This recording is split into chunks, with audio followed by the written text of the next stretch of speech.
একদিকে তোমাদের মাসিমা আর একদিকে মহুয়া, আর মৌরিকে নিয়ে দুশ্চিন্তা লেগে গেছে। আমি কি করি, আমি কোথায় যাই? আমার যে বড় দিশেহারা লাগে রে মা। বাবা, আমরা থাকতে তোমার দিশেহারা কি করে লাগে? তুমি না আমাদের বলো, খারাপ সময়ের পর ভালো সময় আসে। তোমাদের মুখে তো শুনেছি যে মা নাকি এখন একটু ভালো আছে। হ্যাঁ মৌরি, ডক্টর বলেছেন মাসিমা এখন আউট অফ ডেঞ্জার।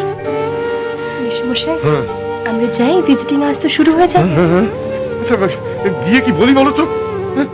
সবসময় তো একই প্রশ্ন, মহুয়ার কি হলো, আর মহুয়ার কি হলো, আর মহুয়ার কি হলো? মেশমশাই, বলো মাকে আমার কথা। মাকে বলো মহুয়ার সব দায় আমার। যা হবে ভালোই হবে। আমিও সেটাই বলেছি মৌরি, যা হবে ভালোই হবে। মহুয়া তো একা নয়, আমরা সবাই আছি মহুয়ার পাশে। এই লড়াইটা এখন আর মহুয়ার একার লড়াই নয় বাবা,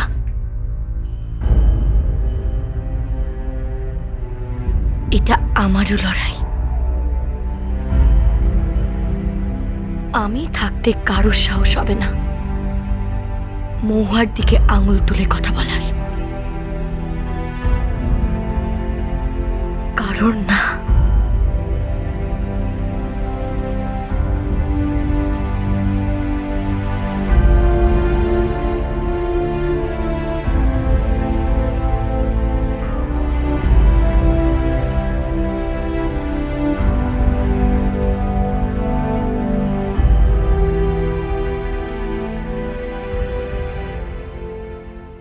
মেশমশাই, এবার কিন্তু আমাদের যেতে হবে। চলুন।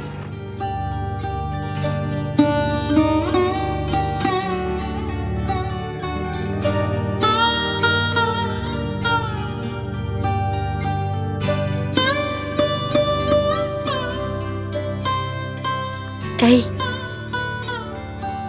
তুই কিন্তু আমায় প্রমিস করেছিস ভালো থাকার চেষ্টা করবি।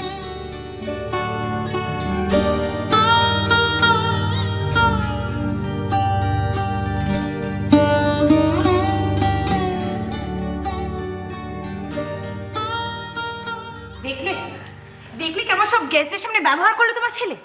কি রুদ্র, আমি সিরিয়াসলি বলছি, অরিন আগে কত ফ্রেন্ডলি আর কত হাসি খুশি ছিল, কিন্তু এখন দিন দিন কেমন ঘ্যান ঘ্যানি আর আনসোশিয়াল হয়ে গেছে। ঠিক, একদম ঠিক কথা বলেছ নলিনী।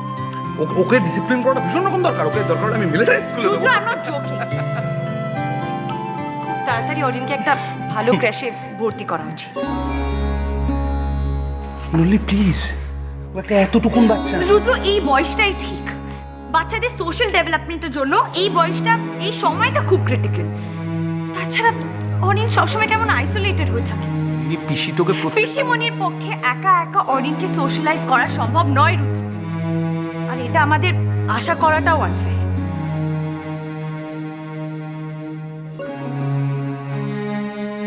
তুমি যেটা বলছো সেটা হয়তো ঠিক।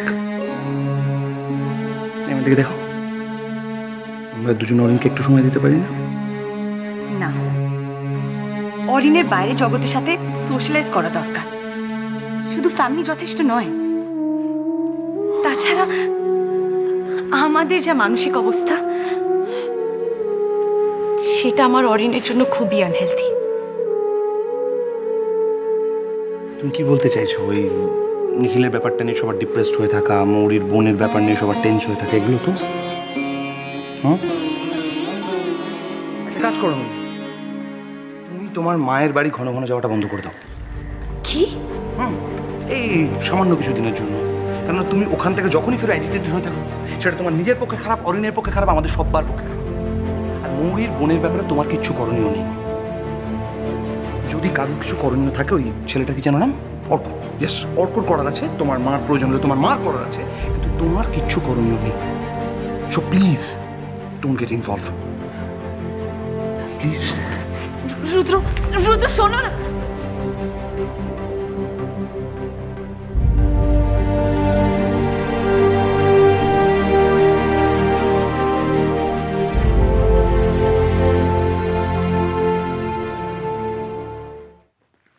দাঁড়াও,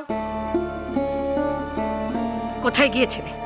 কাকে বলে গিয়েছিলে? কেন বলুন তো মামিমা, বাড়িতে কোনো অসুবিধা হয়েছে নাকি? অসুবিধে? হ্যাঁ? তুমি তো নিজেই একটা মূর্তিমান অসুবিধে। কি হলো? কথার জবাব না দিয়ে চলে যাচ্ছ যে? আপনার সাথে আজে বাজে কথা বলার মতো মনের অবস্থা এখন আমার নেই মামিমা। কেন? এতক্ষণ বাইরে বেরিয়ে এসো, মন ভালো হয়নি বুঝি? মা, মা আমার মা হাসপাতালে ভর্তি, হার্টের প্রবলেম, খুব বাড়াবাড়ি হয়েছে মা। মা কি আর এমন হয়েছে শুনি? মরে তো আর যাননি? না, এখনো পর্যন্ত মরে যাননি, মরে যাননি এখনো, কিন্তু মরে যাওয়ার মতো সব রকম ব্যবস্থাই তো আপনি করে ফেলেছেন মামিমা। মরে যা মুখে আসছে তাই বলছো? ভুল তো কিছু বলছি না মা। মায়ের এই অবস্থার জন্য দায়ী এই বাড়ি, মরে দায়ী আপনারা মা। শুধু শুধু যদি সেদিন আপনারা মাকে অপমান না করতেন তাহলে হয়তো মায়ের শুধু জেনে বুঝে তোমার মা আমার ছেলের ঘাড়ে তোমার চরিত্রহীন বোনটাকে চাপানোর চেষ্টা করেছিলেন। আমার বোন যদি চরিত্রহীন হয় তাহলে আপনার ছেলেও তাই। আমার ছেলে যদি এরকম হয় না, আমি তাকে গলা টিপে মেরে ফেলবো। তাহলে যান, গলা টিপে মেরে ফেলুন অর্ককে।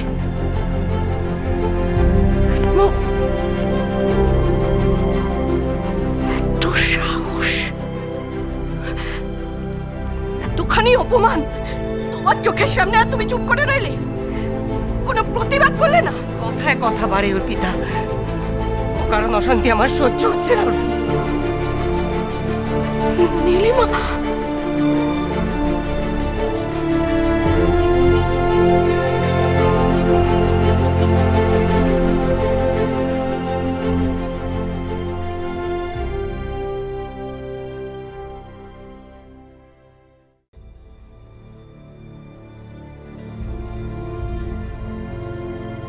দাদার খুব সাহস ছিল, তাই না?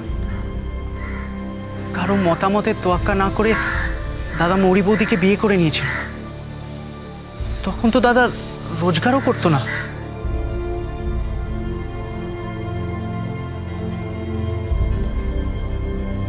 আমিও যদি দাদার মতো কারেজিয়াস হতে পারতাম রঙ্গনদা,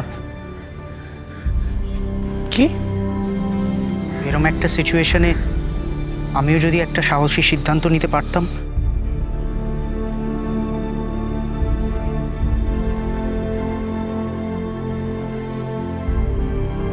এই কি হয়েছে তোর? কি ভাবছিস?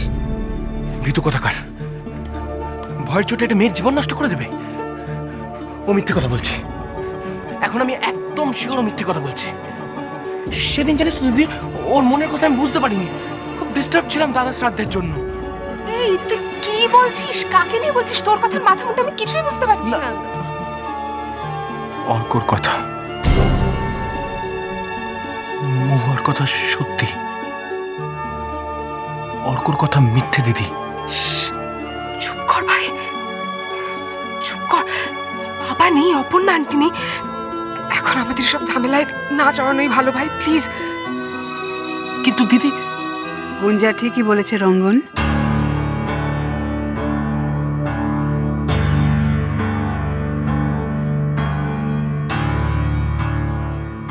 দিদান,